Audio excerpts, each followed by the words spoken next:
કાંકરેજ તાલુકાના નાના જામપુરની બનાસ નદીના પટમાંથી સાદી રીતે ભરેલા 7 ડમ્પરો ઝડપી પાડી પેરોલ ફરલો દ્વારા દંડનીય કાર્યવાહી કરવામાં આવી।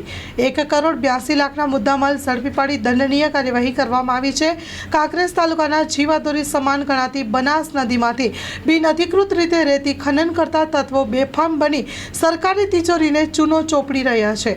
ત્યારે હવે પાલનપુર પેરોલ ફરલો સ્કોડના દ્વારા અચાનક તપાસ હાથ ધરવામાં આવી હતી, જેમાં કાંકરેજ તાલુકાના નાના જામપુરની બનાસ નદીના પટમાંથી સાદી રેતી ભરેલા 7 ડમ્પરો ઝડપી પાડ્યા હતા અને પાલનપુરના ખાણ ખનીજ વિભાગના રોયલ્ટી ઇન્સ્પેક્ટર રાકેશ નંદાનિયાને જાણ કરતા દંડનીય કાર્યવાહી કરવામાં આવી હતી।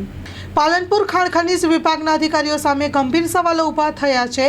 જો કે હવે પાલનપુર પેરોલ ફરલો સ્કોડ જો બનાસ નદીમાંથી બિનઅધિકૃત રેતી ખનન કરતા ચોરી ઝડપી પાડી કાયદેસરની કાર્યવાહી કરવામાં આવી છે, ત્યારે હવે ખાણ ખનીજ વિભાગના અધિકારીઓ અને લીઝ ધારકો તેમજ અન્ય કોઈ વચેટિયાની મિલીભગતથી રેતી ખનનનું રેકેટ ચાલી રહ્યું હોવાના ચર્ચાસ્પદ દાવા બન્યા છે। Story report by Cheharsinh Vaghela, Kankrej.